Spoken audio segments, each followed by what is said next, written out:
Welcome. My name is Linda Hayward. I'm chair of the board here at the Southwest Harbor Public Library, and I'm very pleased to see you all here this evening. Just a few things to remind you. First, make sure your cell phones are on mute or airplane or whatever you want to do, so they're going to go off during the program. Thank you. Also, just to remind you to please join us at our giant book sale at the Legion Hall, Friday, Saturday, and Sunday this Flamingo weekend.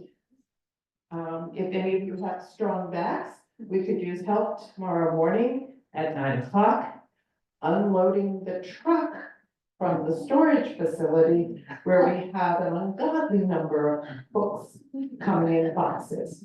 So, but only strong backs. We don't want to hurt anyone. Okay, 14 pallets. I don't even know how many boxes are on a pallet. So we also have volunteer slots available through the weekend if you want to come and just help put books back on the tables, because we never have enough tables for all the books, and take money from people and encourage them to give us lots of money. Because as you may know, 85% of our funding comes from donations, from our patrons, from people like you. Thank you. So tonight's lecture also comes from a donation. The McCue family was kind enough to give the library money so that we could continue the kinds of lectures that they have at the Claremont. And Bill and Julia McCue are way in the back there, but let's give them a round of applause.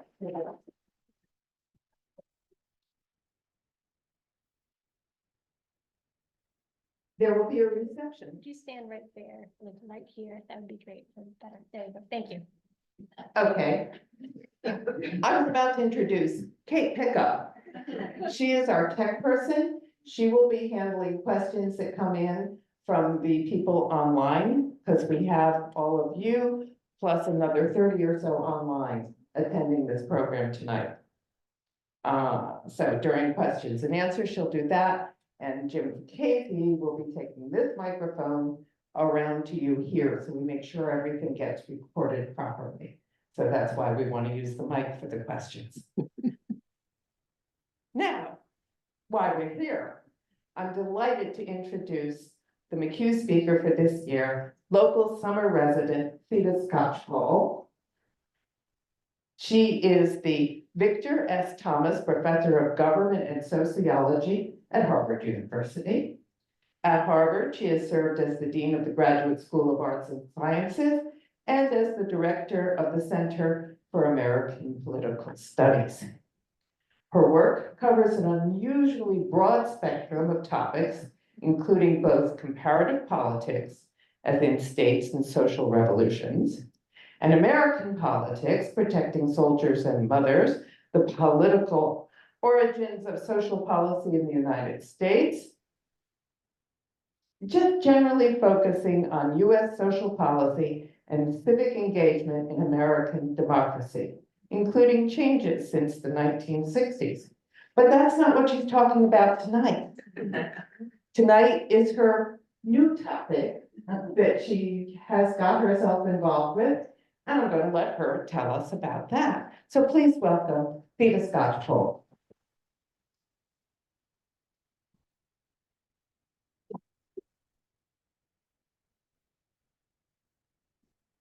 Well, it's a delight to be here. Thank you all for coming, and I'm looking forward to the discussion after my presentation. My day job, and I'm still in it, is to study American politics, including the evolution of the right in American politics. But I can't face doing that all the time. And so I also have another project that I'm going to be talking about today, which is near and dear to my heart. Some years ago, I wrote a book about civic voluntary organizations throughout American history. And in the course of that, assembled information and beautiful badges that were worn by people who belong to groups. All races and ethnicities in America belong to fraternal lodges of various kinds and the women's partner groups that went with them. But the project that I'm working on right now is to document about 80 African-American organizations that flourished between the 19th century. Some are still alive today, but most were active during the period when African-Americans were excluded from the electorate and from the right to organize in other ways except churches between the Civil War and 1960s. So without further ado, let me make my presentation and then we'll have a chance for your comments and questions and discussion. Let's see if I've got the arrows here. All right. Let me just set the stage by briefly introducing a group called the Universal Brotherhood that was established in Natchez, Mississippi in 1886 by a man, Attorney George Bowles, who remarkably served several two-year terms in the Mississippi State Legislature, even after the removal of Union troops.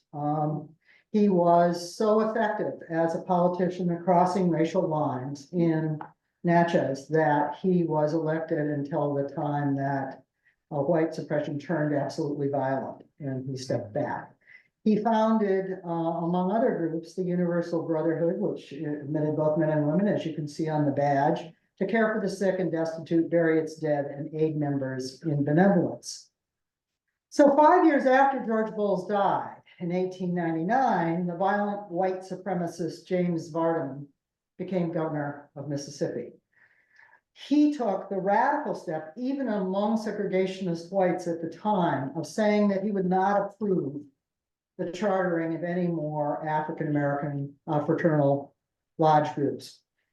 Because he believed, as I quote here, that it was not good for the country for Negroes to have such institutions. He feared, obviously, that organization of any kind among African Americans would be a source of collective assertion and power. And he was right, just as he feared Black fraternal orders over many decades, countered racial oppression by fostering mutual aid, opening opportunities for female as well as male leadership, because they had local, district, or state and national leaders who were elected in large numbers at a time when public officials could not be elected by African Americans in most parts of the country.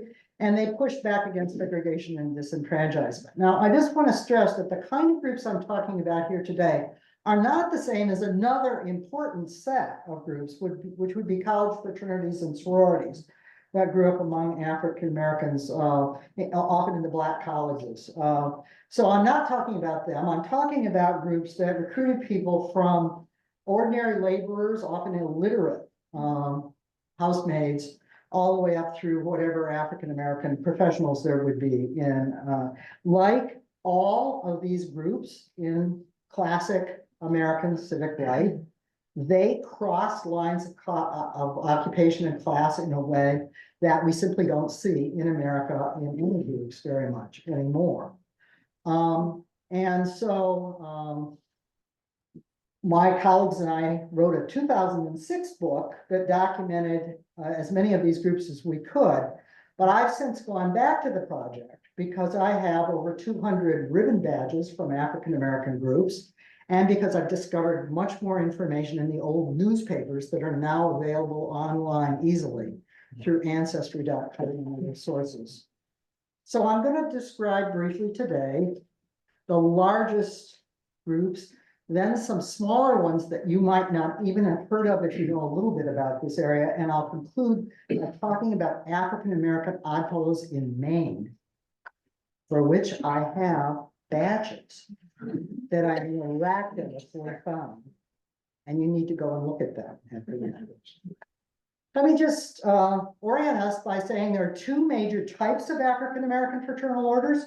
These orders always had local lodges linked together in some kind of district or state thing, and then a national center. Sometimes the national state center was the same as the state if it wasn't a large group.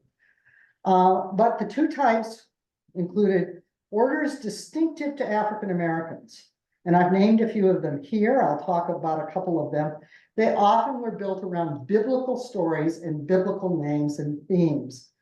And then there were orders parallel to the major white orders. You can go into any cemetery here in Maine and find the white counterparts. So the Masons, the Oddfellows, the Knights of Pythias, the Elks, probably the Elks, maybe they're not buried with the emblems. And so Blacks had their own counterparts to these nationwide fraternal federations because the white counterparts would not admit African Americans. So those are the two major types. Now, I just want to say by way of orientation that when I started this research, I thought, well, okay, African American women were busy at church because that's been well documented by my colleagues, some of them. But it will be men who are involved in the fraternal orders. Fraternal means brotherhood. But it turns out that women were involved in both. And one of the things that makes African American fraternal groups unusual in the world of fraternal orders across all the ethnicities that make up the United States is that women are often equals in these groups or even in charge of them. And that's quite unusual. In many cities, by going through city directories around 1910, I discovered that African American women's lodges were the most common per capita, more so than white lodges or even Black male lodges. And we're going to meet in order shortly that it was entirely a fraternal order, entirely run and created for women. It's all women. So let me start with short overviews of the parallel orders, the major national ones. In 1775, in my hometown of Cambridge, a Caribbean-born man named Prince Hall and 14 other free Blacks tried to gain admittance to the Boston Masonic Lodge. They were refused by the colonial whites, but they went and got a charter from Britain and created Prince Hall Masonry, which grew into the largest and most prestigious early order. It's not the largest of all time, but still the most prestigious. And many prominent African Americans have been in the past and still are now members of Prince Hall Mason lodges. Then in 1842, African Americans in Philadelphia tried to join the Independent Order of Oddfellows. Many of you have seen the three circles. That's the white Oddfellows, the Independent Order. In fact, the building across the way is where Sawyer's is the Oddfellows Lodge here in Southwest Harbor. It was. Well, they were refused, the Blacks, and instead a man who, often it's a man who is traveling on the railroads or on the oceans. This man was traveling back and forth to London on ships, and he said, okay, whites, you won't admit us in America. We'll go to an older version of the Oddfellows in England and get a charter from them and create the Grand United Order of Oddfellows in the United States, which has always retained, it still exists, and it has always retained its ties to England. You can see that in a couple of the badges here in my collection. One for Friendship Lodge, a very early lodge founded in 1847.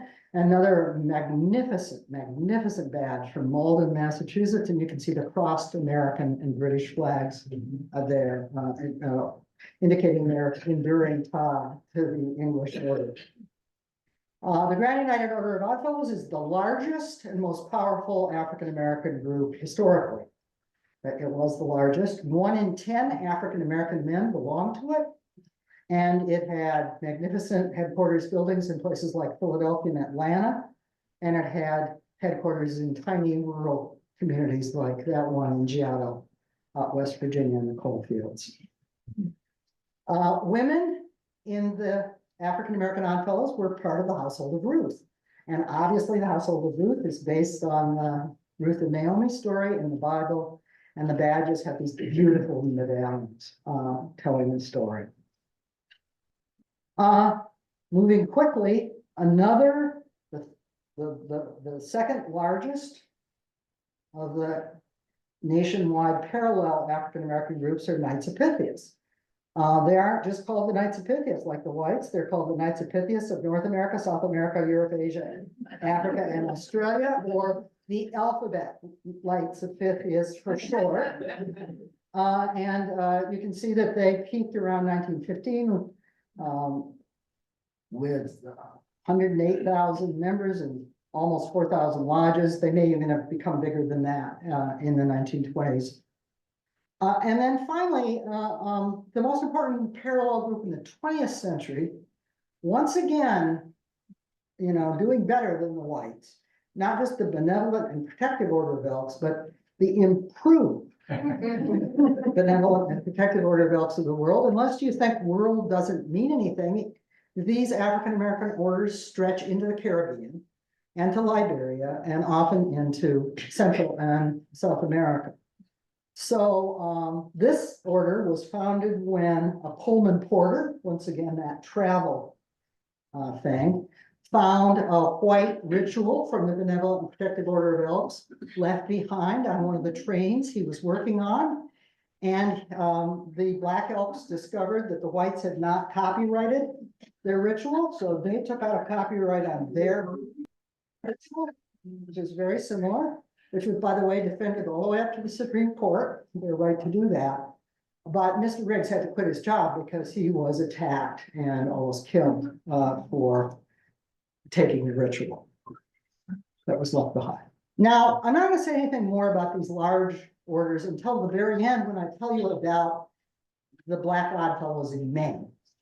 But let me divert here to talk a little bit about just 4 of the smaller distinctive orders that you might not have heard of at all. The United Order of Tents of J.R. Giddings and Jolliffe Union was founded by 2 slave women in Virginia, starting in the 1840s, and then it was legally chartered at the end of the Civil War in Virginia. We think that they were nurses who could move freely across plantations, and they were involved in the Underground Railroad, and we believe the word tent indicates the kind of habitation that the escaped slaves stayed in as they were making their journey to freedom.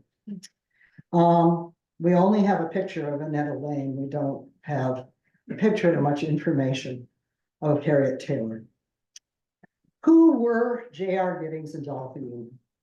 Those names appear in all of the documents and badges for this group. And it turns out they were 2 rather fierce looking, especially Joshua Giddings there, white abolitionist Republicans, radical Republicans from the burned over area of Ohio. They were active in anti-slavery and almost lost their lives over it. And they may have helped these women found the order, but whether they did or didn't, they were honored in the name of the order and have been ever since. Members of the United Order of Tents were ribbon badges for both local tents and some of them for the 4 major districts. So I have one here from the Eastern District. And they were all purple on the front, and then you could turn the top, the pin top around, and they're black and silver on the back to be worn for funerals. These kinds of badges were mass produced in America, and Americans of all stations of life owned them. I'll just quickly say that the United Order of Tents persisted through the 19th century, grew in the 20th century, still exists today in the southeast of the United States. And it's very proudly Christian. Christian hymns and Bible readings are part of the ritual of every meeting that it holds. It's a group that provides charity in the larger community, these days educational benefits for young people, as well as mutual support among their own female members. And here's a picture of some sisters in the Southern District in a meeting quite recent. So the next group I want to introduce you to touted itself as the first regularly constituted Negro society south of the Ohio River. The United Brothers of Friendship and Sisters of the Mysterious Ten started in Louisville, Kentucky in the 1860s. It eventually grew into one of the largest Black fraternal orders, comparable in size to those big parallel orders I mentioned at the beginning. But it was always proud of the fact that it was organized by Negroes for Negroes, as this ad meant to attract members to the order in competition with the parallel orders at the time indicates. At first, it was an all-male order, and in fact, if you go back to that period right after the Civil War, when African Americans were anxious to constitute their own families, they often traveled to find relatives that had been separated, and they were very, men and women alike were interested in creating male-led families on terms that they understood as stable in the terms of the day. So at first, many of those orders founded right after the Civil War were all male. But that didn't stick in any case of a surviving group. Before long, the women started organizing their own informal sisters groups. And by 1884, everything came to a head at a national meeting in Galveston. We have an official history from the group. And these official histories are always written in very polite ways. But if you read them carefully, you can tell that things melted down from times to times. And at this meeting in Galveston, the sisters said, why can't we just put everybody into one big group and let everybody be elected top officers? And as the history tells us, the brothers were so upset by that they voted to close down the Sisters of the Mysterious Ten altogether. The next day, the head of the order said, wait a minute. Wait a minute, they're the best organizers. We can't get along without them. And so they rescinded their decision, and the Sisters of the Mysterious Ten continued to exist as a side-by-side parallel that met at the same time but had its own officers. Years ago in Minnesota, I found this beautiful charter, huge document that would have been on the wall of the Sisters of the Mysterious Ten Temple, the first one founded in St. Paul, Minnesota. And I had huge amounts of tape removed from it so that you could see the 10 virtues pictured around the edge. And when a sister was being initiated into the order, she stood before the charter and had each virtue explained to her. And, you know, as I said to my undergraduate students, you know, it's kind of hokey, but when you think about it, we could use a few of those virtues. So this group spread nationwide eventually, but it did not survive the 1930s. Like many fraternal orders that provided benefits when people were sick or when they died to their relatives, of all fraternal orders for all ethnic groups and racial groups in America, the Great Depression overwhelmed the ability of people to pay dues, and at the same time that many more were demanding help. And so many orders died, and this is one of them. The next one I want to introduce us to is remarkable because there are only 2 badges in my collection of 300 African American badges that have black hands. It was not possible, for the most part, to get black hands because these badges were mass produced and usually just had the standard white clasped hands, the symbol of fraternal brotherhood. But the ancient United Knights and Daughters of Africa, which billed itself as the greatest and most progressive fraternal order in the United States, it grew out of an older, more conservative group in the South, but it then reorganized in 1908 in Missouri and started to spread in the north and west of the United States. It was had principles that included the statement that the principles are so sublime that white people cannot claim one word is from their brain. It told us other things that they did, including the work of the society is recognized by all races of the country and thereby will eliminate race prejudice and promote principles of brotherhood and sisterhood. It championed manhood and womanhood rights in this country and promised to secure for its members their constitutional rights by agitation and through their legal representation. So this was a fairly assertive group and it was fully integrated. Men and women met together in the same lodges and elected officers together. Here are a couple of the badges that various local councils had. And this badge comes from a 1921 meeting in Chicago. Most of these orders had annual conventions that people went to. This was the national convention in 1921.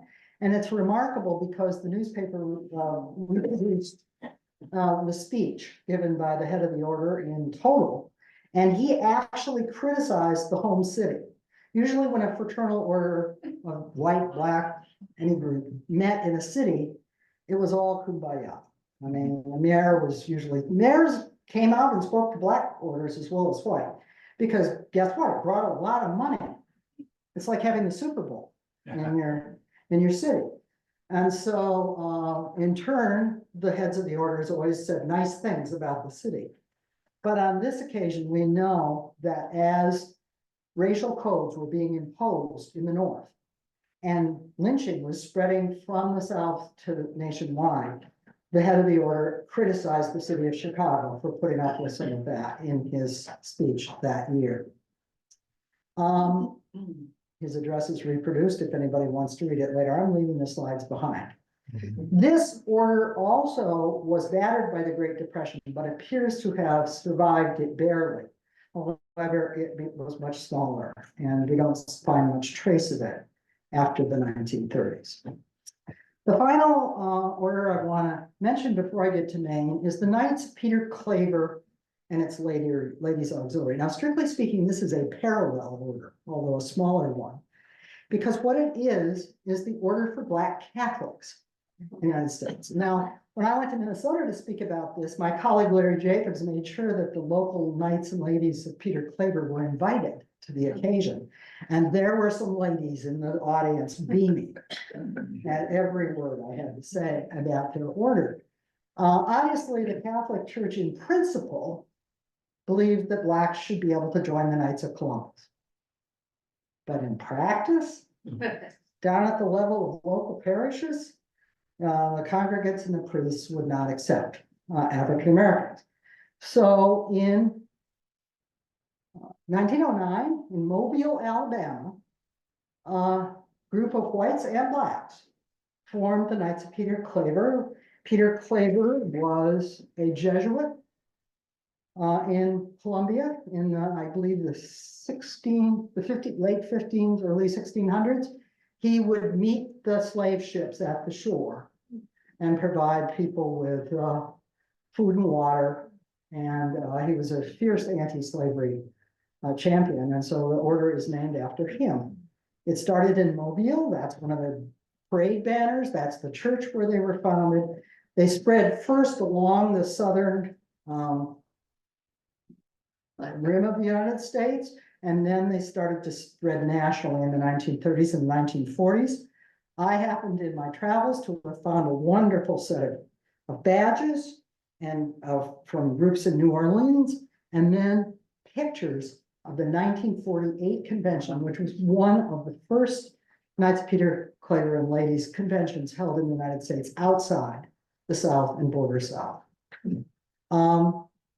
By the time we get to the 1950s, the Claverites, as they were called, were taking pretty active and bold steps, including in the Deep South, to advocate for social justice. For example, they had a social justice committee that laid out not just vague principles, but very precise steps that every parish should have a council that met regularly and did specific things to further the cause. They were involved in voting rights and voting registration drives in all parts of the country. And they still exist. This is a recent picture of the Supreme Knight and the Supreme Lady. It's now in order with more than 17,000 members in 36 states and Latin America, and is very much a social justice group now. So let me conclude by bringing us home to Maine. Now, there were only a few hundred African Americans in Maine in the late 19th through the early 20th century. And they tended to be concentrated, especially in Bangor and Portland. And it turns out, though, that the Grand United Order of Oddfellows, which by that time had spread nationwide and was the largest nationwide African-American fraternal order with thousands of local lodges and 500,000 members. It came into Maine in that period. Now, it's not the only one. I found this article in the Bangor Daily News, 1923, that says, the headline says, "Colored Orders to Observe the Fourth." And they sort of lumped together every Black group they could think of it. They were reporting on it, at least in New England, the newspapers, Bangor Daily and the Boston Globe, reported on African-American groups. That's not true in many parts of the country. You don't find out about them unless there was an African-American newspaper. But in this case, they talked about the colored Masons, obviously referring to the Prince Hall Masons, who by then had a Pine Tree Lodge in Bangor. Colored KFP probably means that alphabet, Knights of Pythias, that may have briefly been organized in Bangor. There are no more traces that I can find of its existence in Maine. And then there was the NAACP that they lumped in there, which of course wasn't a fraternal group. But they mentioned the Grand United Order of Oddfellows and the Household of Ruth. I will say that eventually, much later, by the 1940s, the Improved Benevolent and Protective Order of Elks of the World also came to Maine. It formed its lodge in Portland. So those first African-American Oddfellows lodges were in Bangor, Pine Tree State Lodge, for which I have a whole set of officers' badges that I hope you will look at afterwards. Started with 30 inaugural members out of a community of 200 in Bangor, August 12th, 1911. It was always part of the Massachusetts district, and a Massachusetts Oddfellow came up to do the installation of the new lodge. The second, these are the badges that I haven't had. It's not a full set actually, but the Noble Grand would have been the lodge head, the Noble Father, another top officer, chaplain in charge of Bible readings, guardian, watching probably the outer perimeter of the lodge meeting during the secret ritual that was performed, and the warden. The second Black Oddfellows Lodge was found in Portland at the Farrington Block a couple of years later, February 7th, 1914. And again, officers from Massachusetts came to help with the installation, but in this case also officers from Bangor. And I don't have a badge, sadly, from the Household of Ruth, but there were Household of Ruth lodges in both Portland and Bangor. What there is, this is wonderful postcard, which I don't own, but I copied it out of a book. And give credit here, showing the Household of Ruth marching in a parade in the early 1920s in Bangor. And the group behind them is not African American, it's a white group. So they were part of this would have been an Armistice Day parade or a 4th of July parade, some kind of communal occasion. And the person who sent the postcard labeled me and Buck. And me is Mabel Derrick, who served in 2 high offices in the Bangor Household of Ruth. And Buck is Gertrude Buck, who was a charter member who held many of the top offices in the Household of Ruth The Bangor area Black community never exceeded 200 to 300 people, but a lot of them were involved in the Odd Fellows and Household of Ruth Lodge. And many of them were also involved in founding the first chapter of the NAACP that was founded in 1920 in Bangor. Now, that chapter did not ultimately survive. It had to be revived later, and there are NAACP chapters in other parts of Maine later. But of the 58 charter NAACP members, at least 18 were also Odd Fellows or Household of Ruth participants, and they were some of the most prominent African Americans in Maine whose stories are recounted in some of the wonderful histories that exist of African Americans in Maine. The first meeting, as the newspaper put it, the first convention of colored men and women ever held in Bangor was in August 1912, when Maine Lodge number 8750 hosted the entire New England district. Lodges from Massachusetts and some from Connecticut. Actually, no, it was in Massachusetts, Rhode Island, and I believe at that time there may have been one in New Hampshire and in Vermont. All the way through the 1910s, 20s, 30s, these groups sponsored events, sometimes for themselves that are written up in the newspaper, sometimes for the larger public. They were particularly musically oriented. They had soloists, they had instrumentalists, and put on occasions that everybody was invited to. So let me just wrap up by saying that the bottom line of this brief presentation is that organization matters. And I think it especially matters for subordinated people, particularly in areas like the South during those decades between the Civil War and the Civil Rights movement. Because it was during those very dark years when violence was what greeted those who tried to vote or organize unions or many other community groups, that Blacks fell back on their churches, but also fell back on these remarkable and proliferating lodges, where they pooled those resources to help one another through sickness and death, but also sometimes set up hospitals, often contributed to legal drives to establish their rights, even their right to organize under the same name as a white group. Because they were federated, they didn't just depend on each local community. They could pool resources across state lines or community lines if one community was hard hit in some way. And over the decades, these Black fraternal orders worked with churches, professional societies, the NAACP, to encourage racial justice efforts, and were active leaders and supporters when the national civil rights struggles broke out in the 1950s and 60s. And I'll just end with this wonderful pamphlet that I found on eBay showing the Prince Hall Masons in the 1964 March on Washington. The contingent was right there. And then issued a booklet afterwards to talk all about it. All right. So that's my presentation, and I'll be happy to take any comments or questions.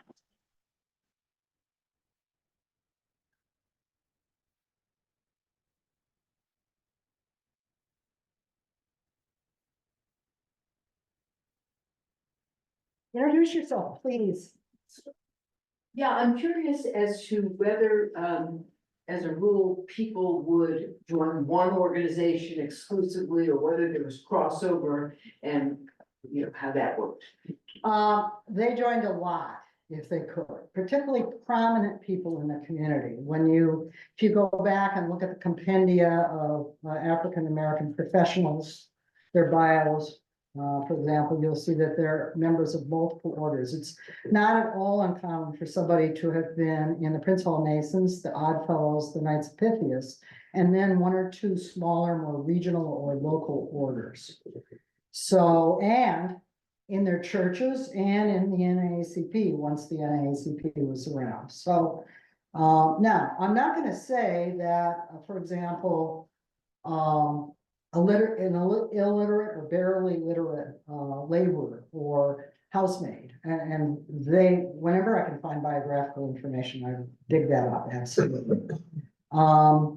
They joined and could be officers in these groups, but they may not have had the wherewithal to pay the dues for as many. So if I could get rigorous data, my hypothesis would be that somewhat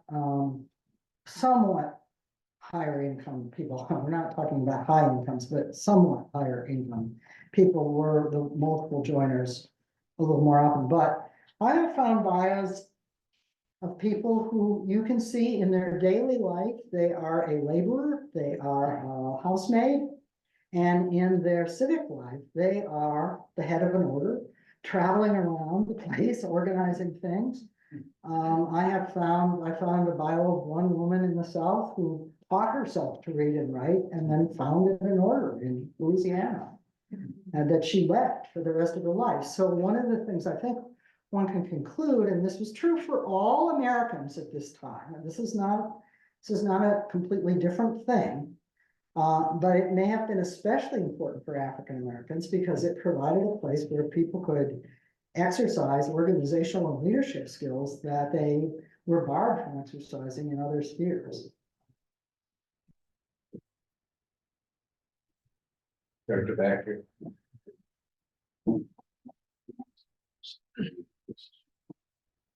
I have two pretty different questions.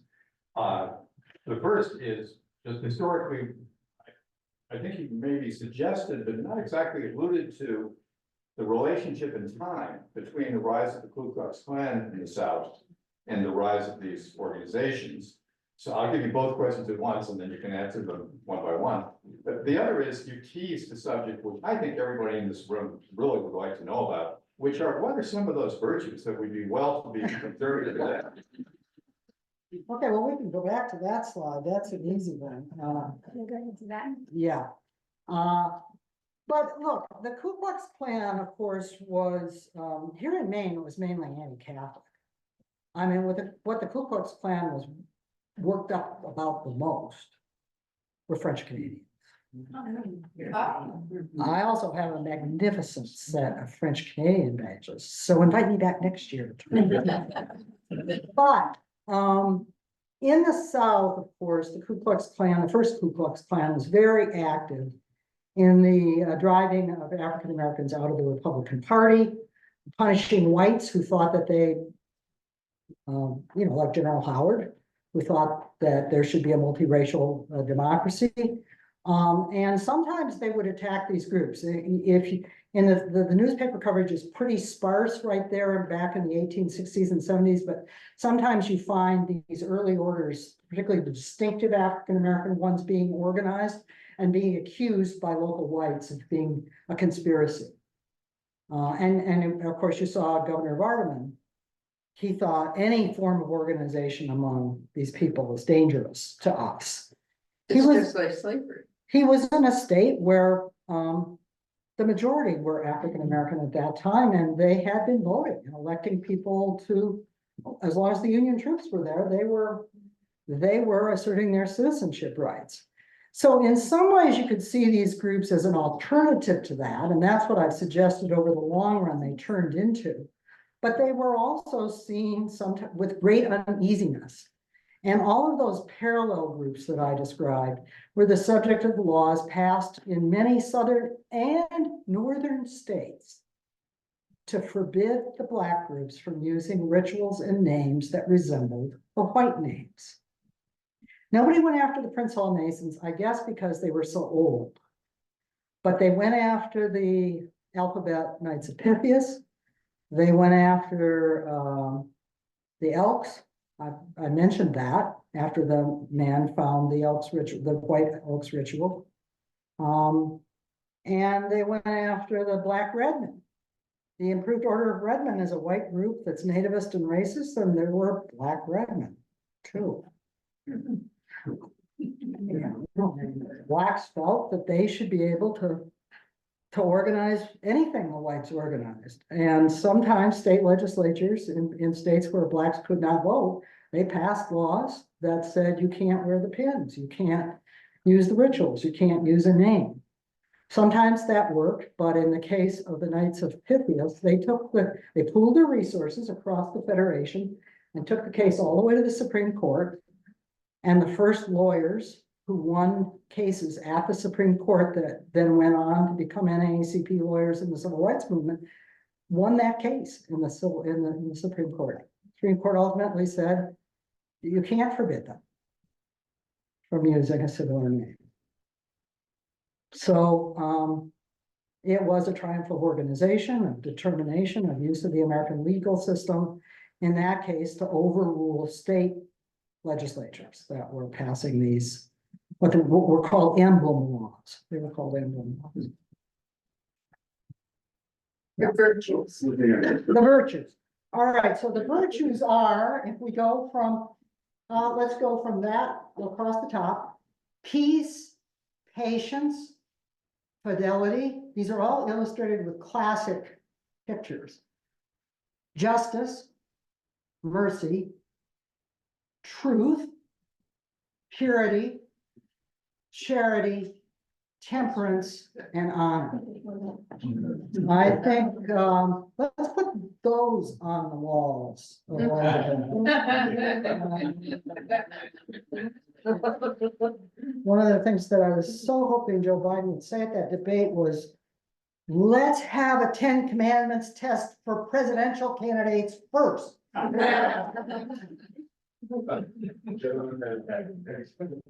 Is the origin of the phrase, Jim Crow known, and when it might have been used for the first time? I'm sure it is, and I am not going to answer because I do not recall. The minstrel, Pardon? it's in the minstrel tradition. Yeah, yeah, I guess, but it refers to the wave of segregation laws that were passed in the 1880s, 1890s. Some places earlier. First, they excluded African Americans from schools and public conveyances. Public conveyances was a real source of conflict. And by the way, a number of these orders that were in existence at that time fought very hard against the imposition of the rules that blacks and whites had to separate in different cars on the railroad. So they were involved in fighting the beginning, and they were involved in fighting the end in decades later. In many ways, look, I want to underline an irony here. The forced separation inspired pushback that created a lot of these orders. And these orders were intimately intertwined with the other organizational sphere that African Americans controlled, that they took control of right at the end of slavery, and that's the churches, their own churches. They turned racial segregation into a source of strength and assertion by being able to organize on their own terms and among themselves and to pool their resources. But at the same time, they were saying to the Masons and the Oddfellows and the Knights of Pythias and the Elks, you talk about universal principles, we're part of that too. And by the way, we're doing it better because we're including Canadians and Jamaicans and Liberians in our orders. The whites usually included Canadians, but they didn't usually go further than that. So there are a lot of complexities and ironies here. And if you, I'm now up to the point where I've done multiple long profiles of 80 different groups. I've got 50 so far, and I'm headed to 80, for which I have badges where I have enough information. And it's an organizational biography that I'm doing, not any personal stories I can find, I'm putting in there. But it's when did the group emerge? How did it spread? What were its principles? What were its ties to other organizations? And I want to get those up there for people to download because I get emails from older people who say, what are these symbols that I find in my grandfather's papers? What are these things that are carved on my grandmother's gravestone? Because a lot of these orders actually provided gravestones with their emblems on them. And I want people to be able to answer that question after I'm gone.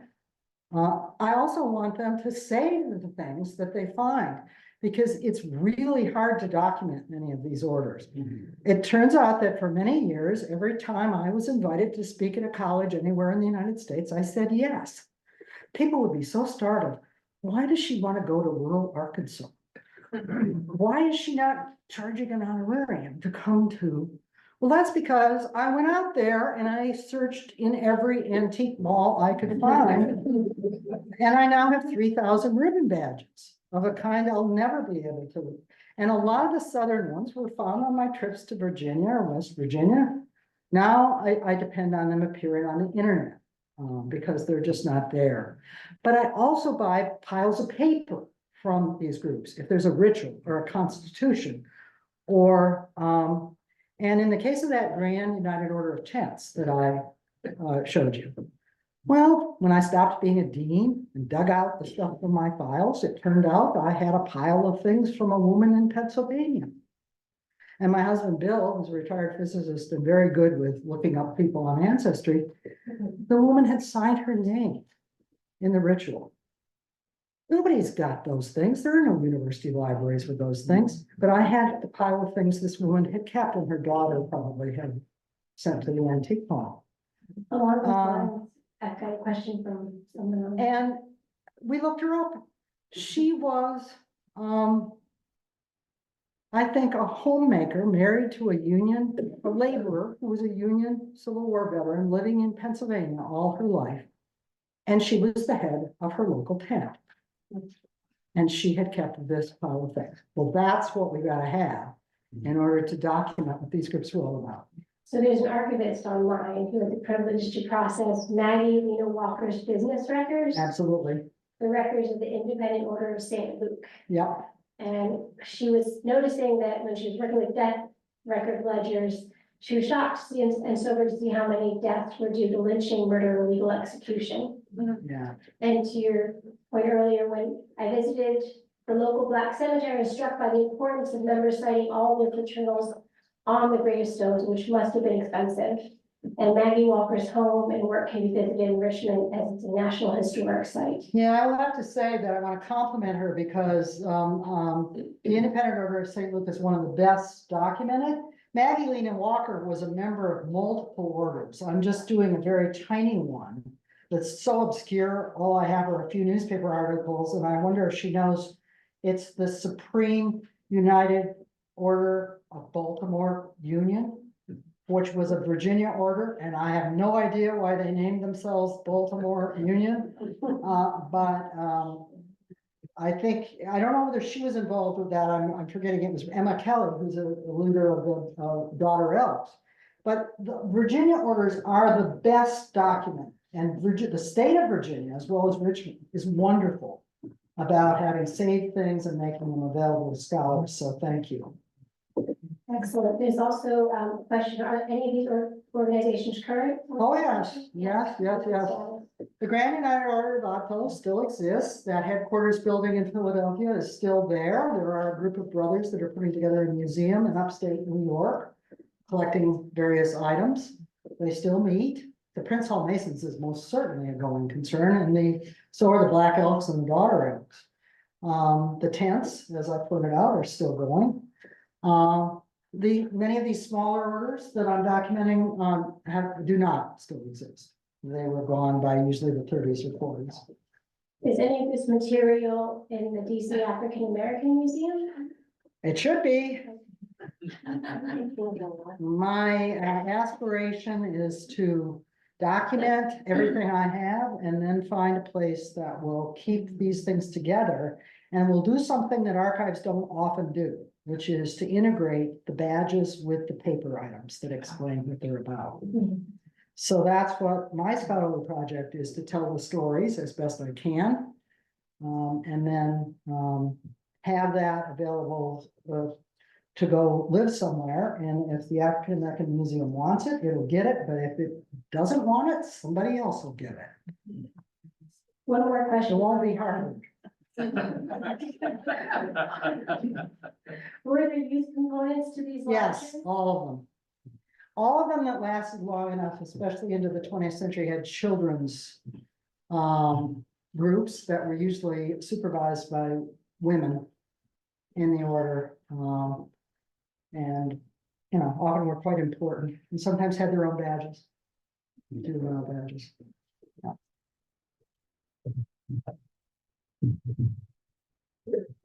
According to what I've read, 23% of Greenwoods belonged to the KKK in the 1920s. Why did they go after the French Canadians as opposed to the African Americans? Was it numbers? Well, there weren't very many African Americans. They did go after them a little bit, but not much. Why they went after the KKK is anti-Jewish and anti-Catholic. It was historically, as well as anti-Black. I mean, it's important to remember that there were two waves of KKK organizing. The first wave were Confederate former officers in military in the South, and they were involved. They were the Proud Boys to the respectable, to the Mitch McConnells of their era. Sorry, it's very similar. The respectable whites didn't approve of all that violence. They didn't want the African Americans voting. They wanted them working and shutting up. But they didn't violence, except it turns out that behind the scenes, they were often funding or cooperating with the first KKK, which provided the muscle to those who didn't get the message. Whites as well as Blacks. I mean, there were white Northerners and some white Southerners who were part of the Republican Party groups trying to sustain some semblance of universal suffrage at the end of Reconstruction, and they were targeted. But the second KKK, which flourished in the 20th century, and is the one that we have the pictures of them marching through Milo, actually the nation's capital, they were multifocal in areas where African Americans were seen as a threat. They went after African American organizations and leaders, and whites, particularly Jews, that supported them. But in Maine and New England, what they were going after were the French Canadian community that, populated the mills. The Catholic. The Catholics, yeah. Converted the church, they pardoned veterans. Yeah, and that was their major. I'm not saying they weren't anti-Black, but that wasn't why they were particularly active in Maine. And they were a fraternal order too, by the way. They used this same set of forms. A fraternalism is an organizational form. It's what sociologists call an organizational template. And it can be used for very different purposes, as I showed. Women, African-American women could use the fraternal form to organize themselves. It doesn't make sense from the point of view of politically correct thought at Harvard right now. But too bad. They actually did it. They appropriated that form and used it for their own purposes. Well, the Klan appropriated the fraternal form as well. And so those robes were a particularly spectacular version of what a lot of fraternal groups had, which is costumes that they wore. What about? Hi, so you were talking a little bit about the evolution of the organizations over time. Is it fair to say that the racial segregation has maintained itself over time in the different organizations, or has that evolved over time as well? Well, once you get to the 70s, 80s, some of the white groups removed their racial bars. Now, that does not mean that the Blacks rushed to join.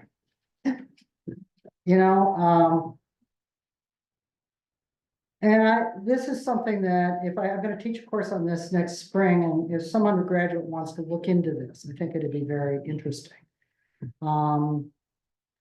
What happened once desegregation begins to happen with these orders? But in general, I would say Black orders probably were doing better than white orders at that point, because the white orders were dealing with the fact that they were mostly patriarchal and excluded women. And once women started to be liberated, we just caused a lot of trouble for these. We were no longer willing to just, do the dinners. And so, in general, it ethnically and racially identified groups in this fraternal world have survived better since the 1960s and 70s than the mainstream white groups did. Because the twin challenges of racial and gender integration, first of all, most of the Black groups were already gender integrated, or at the very least had a powerful parallel female side that had the same rights and assertiveness as the Blacks. And women lived longer. So a lot of times they were just there when the men were gone. They inherited the money. A lot of kids. That's true in the white world too, the white fraternal world. So I think this is an area of study. Now, historically, there were a few orders that tried to maintain racial integration. One of them we know of as a veterans group, that would be the Grand Army of the Republic, which used this same form and tried to maintain some measure of racial inclusion, not at the level of individual lodges, except in parts of Massachusetts and maybe Maine, but definitely nationally. It turns out the ancient order of foresters. Now, there were a lot of forester groups, a lot of them. And I was so startled when I came across a 1915 book that was celebrating the anniversary of the Emancipation Proclamation. It was a big fair in Chicago, which by then was a major center of Black life, and multi-day fair, and they had one page in the program for the thing, had a picture of booths maintained by major fraternal orders. Okay. The Prince Hall Masons, that would have been the Order of the Eastern Star in that case, the women. The United Brothers of Friendship and the Sisters of Mysterious 10 had a booth. And the Black Oddfellows had a booth, the Grand United Order of Oddfellows in the Household of Ruth. And then the fourth picture was the Ancient Order of Foresters. I look at that and I think, what? Because all the forester groups I knew were white. There were a lot of forester groups in Maine, and not just because there were forests, these were national groups, but so I started researching it, and lo and behold, it turns out that after the Civil War, the Ancient Order of Foresters, which had a charter from England, was part of a worldwide order. Their story is built around the Robin Hood myth. I spent my childhood being little.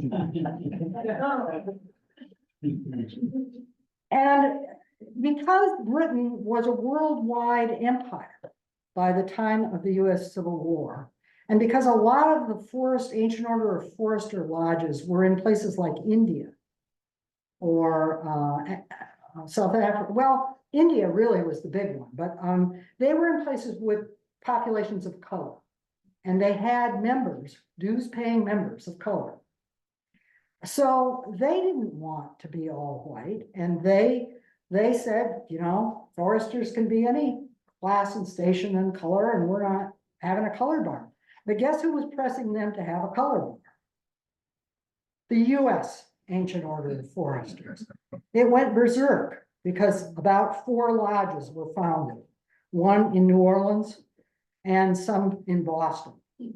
And a schism finally occurred. They sent delegations to England to try to talk the English high authorities, the high foresters, into making an exception for American ancient forestry.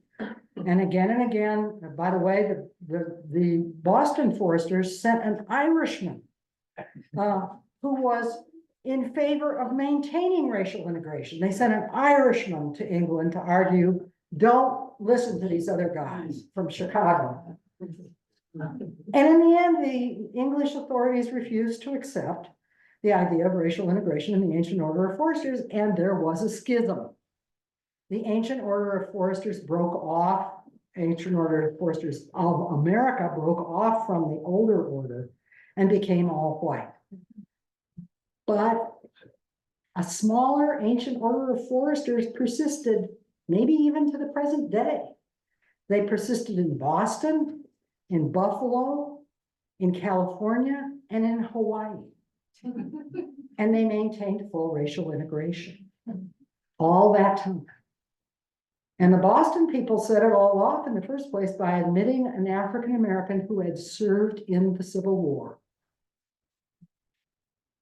That was the Brotherhood of War was the tie that enabled some degree of racial, because, you know, people would point to the Massachusetts 54th.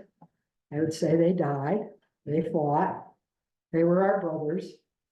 I don't think this man had actually been in the, but he was in the successor organization. And he was the one they admitted that set off this international fight. So I finally solved the puzzle. It took me weeks and weeks of going through old newspapers to figure out why that ancient order of foresters booth was there in Chicago. Yes, Yeah. another question. You've actually answered this in some ways that I find intriguing. Often academics are misunderstood, thought to be strange denizens of libraries and administrative offices that have not much to do with the rest of the world, but they don't know what sociologists are and what you are. And I wonder if you could tell us an example or two of unusual experiences you've had in your research, perhaps finding badges or finding a source of information that were revelatory and opened this up for you. Well, you should want to know how I found those badges. Because since there were so few African-American fellows in Maine, they arrived so late, there were so few African-Americans. All I can say is that I'm not sure that I remember when, but trolling around on eBay, I came across the pictures and I knew immediately what they were. And I, of course, bid and bought them. And then after I bought them, I wrote to the dealer that sold them to me. And I said, where in the world did you get these? And she said, well, I used to live in Maine many decades ago. And I bought them somewhere, I don't remember where, and threw them in a drawer. And then she moved to the West Coast and put them on eBay. And I bought them. So I did enough research even then to know that there was another lodge in Portland, but I thought, I am never going to find it. I mean, what's the chance? But back when there were a lot of antique malls in Maine, most are closed now. I visited them assiduously every year on the way up from Boston and on the way back, and when I had to go back and forth, I'd stop. So there was a particularly junky one along 201, just above Augusta. I mean, it was a whole barn, and it's just full of mostly glass. And I stopped one day with my husband Bill and went through it, found nothing of any interest. But at that time, I was carrying a picture of a ribbon badge because dealers didn't always know what I was talking about. So I pulled it out of my purse when we got to the checkout, and I said, you don't happen to have anything like this that I've overlooked, do you? She starts shuffling around in a drawer. And she pulls out a red badge, which at first I thought, oh, well, I'll just do one more Oddfellows badge, because I've got a lot of them. And then I looked at it. It's there. It's the main lodge of African American Oddfellows. So that kind of thing has happened to me many a time. And for many years, if there was a pile of, particularly a badge or a pile of old paper, and I didn't recognize what it was, I just bought it. And I threw it into a big back room in my house in Cambridge, and during the pandemic, I started going through them. So I created a whole roster of my 3,000 ribbon badges. I've organized all of my they kicked me out of one of my extra offices because that's what they do to old people. And so I had to go through everything. And I discovered more gems that I'd forgotten I even found. For example, in our storage area, I found that chart. I'd forgotten about it. So now I have it all organized for all the white groups, the Irish groups, the Italian groups, the French Canadian groups. For Maine, I have everything separate for Maine so that I can do Maine if I live long enough. But I decided to start with these African American groups, and it basically is a matter of just looking and being open-minded enough to notice that something requires explanation. And I have been thrilled at how much you can find by going to newspapers.com. You know, by the end of the day, I'm too tired. I can't study the Tea Party or the Hope Network or Leonard Leo. the Trump people anymore. But I can sit there in front of TV and enter the name of these groups in my search engine. And just, I collect every single thing I can find. And then I organize it chronologically and put it together with whatever else, including the symbols on the badges. The symbols are sometimes very important to tell me what I can figure out about that group. So it's lots of fun, but there's a larger purpose to it. It isn't just, in my case, I study organizations. I have always studied organizations. I studied the Tea Party. And I have a database of all the Tea Parties that existed in the United States. And their names. So and all the indivisible groups that the women organized in the first year of the Trump presidency. So I'm interested in organizations, and I think organizations really matter. So this is just part of it. It's just part of understanding something that scholars have on the whole forgotten about because it didn't fit the narratives that were important when social history emerged in the 1960s. But if you go back to old newspapers, you're going to see that Americans of all class backgrounds, all ethnicities, and all races were members, proud to proclaim memberships in their churches and in these groups. And when people died, all of the groups turned out in their full regalia with their badge set on the black side to take the person to their grave. And it gave people a great deal of comfort to know that. And I think that's understandable. Really do. One more here. Yeah, you were earlier. Did you find in your research any overlap with the Black women's fraternal organizations and the suffragist movement? Because from some of your photos, it looked very similar to the marches of the suffragists. Yeah, in each of my organizational profiles, I'm very, very careful to record information about ties to churches. I'll go so far as to list exactly which churches so that I can see whether they're crossing denominational lines. And all ties to the NAACP, all ties to any kind of local civic project. A lot of these groups were involved in anti-tuberculosis stuff, educational campaigns.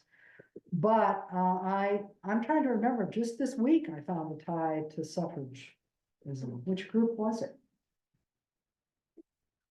In the 16 March, the 1916 March, I think the Black group was not allowed to march. Oh, I know which one I'm thinking of. I'm thinking of a group that called the Daughters of Jerusalem that was very important in Ohio.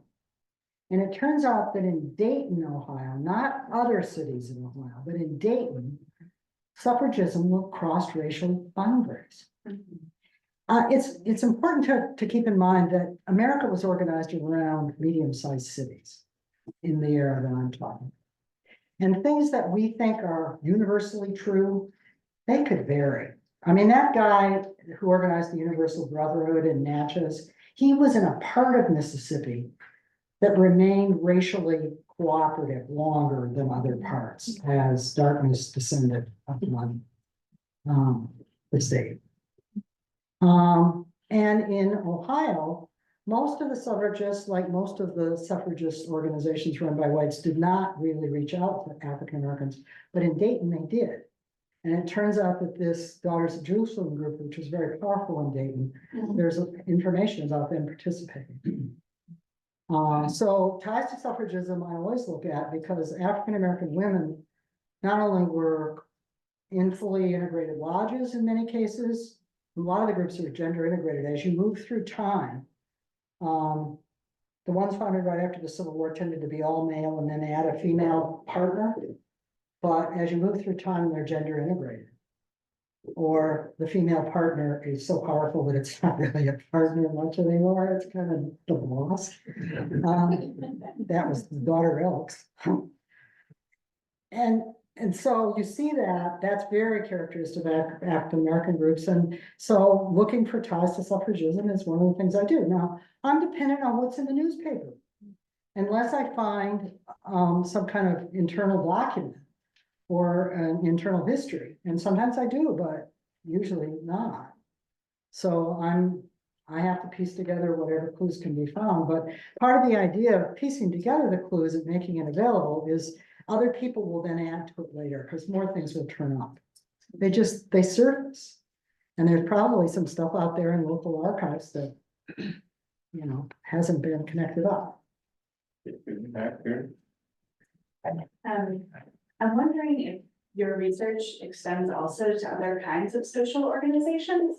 And in particular, I'm thinking of the crews of New Orleans and Mobile that organize Mardi Gras season events, parades, floats, parties. And from what I've been visiting there and talking to folks, it sounds like many of those groups are still quite segregated.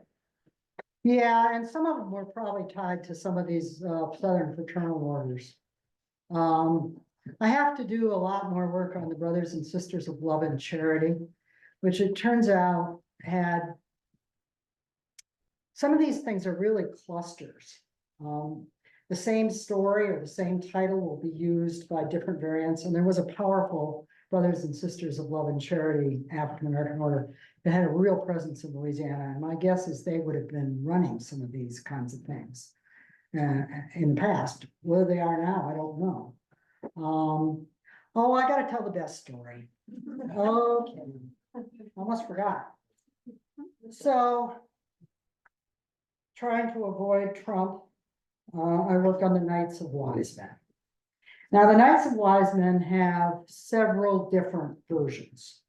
And it's interesting because it's one of the few sets of African-American orders that is not based on Bible stories. Turns out that the wise men we are discussing here were the 7 wise men of philosophers of ancient Greece. And a bunch of these orders emerged in Tennessee, including one that turned out not to be the same as the Knights and Ladies of Wise Men, or, well, there's the Knights of Wise Men, there's the Wise Men and Women, and then there's the Knights of Wise Men. So finally, I get the others out of the way, and I realize this is a separate order. And then I realized that I had in my file something that I had put away 2 decades ago, before all these newspapers were available. A reporter from an NBC News, or maybe it was some television program. She was a producer. She's now a big deal. She was a young whippersnapper then. She got in touch with me and said, after the book on African-American orders was published, and said, do you know about this? Because we're working with Lionel Richie, whose great-grandfather was the founder of this Knights of Wise Men order. And so she sent me a pile of things that they'd copied even by hand or Xerox out of some files. And I had to write back and say, well, I know about the type of thing, but I don't know about that particular order. But I took everything she sent and I put it in a file. And that's one of the files I found when I had to move out of my extra office. So when I turned to finding newspaper articles about this, I realized that Lionel Richie had appeared on a television program called Who Do You Think You Are? And had talked about his great-great-grandfather. Now, his great-great-grandfather was a man born into slavery, of a slave mother, and a white Confederate doctor. He was drafted into the Confederate Army to serve as a servant to his white brother, half-brother. And this man went on to found this order, which was it was the first major African-American order that tried to offer insurance. So it was an important order, and some of the documents had been sent to me, were in my little pile. But I found a lot more, and so I wrote it all up into a 20-page overview, a little bit colorful and everything.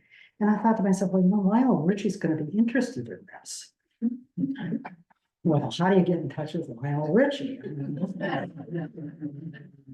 Oh, so I looked him up on Google and found his producing company out in California.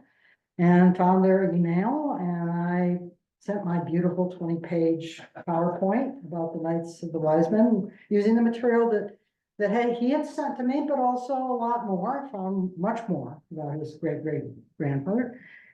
And I thought, well, that's the end of that, because usually when I send things off, it's just, silence. Wow, but 6 weeks ago, I'm sitting there at 10 o'clock at night, phone rings. And some woman is on the other line and starts talking to me. I didn't know what she was talking about. And I said, I realized she's calling for Lionel Richie. Lionel Richie was put on the line. He had been given the document. He said, when they handed this to me, I said, what is this? Is this something I hired done? They said, no, because I'd sent a whole letter explaining all this history. And he said, we loved it. He said, we turned it into a coffee table book. It's on our coffee table. And we talked for about 20 minutes. Very, very intelligent, kind, perceptive man. We talked about his grandfather, great-great-grandfather, but also just about things. And now he says he's getting in touch when he comes to Boston. I don't think he will. I sent some more things to him just from my files so he would have them, but I can't tell you how thrilled that made me.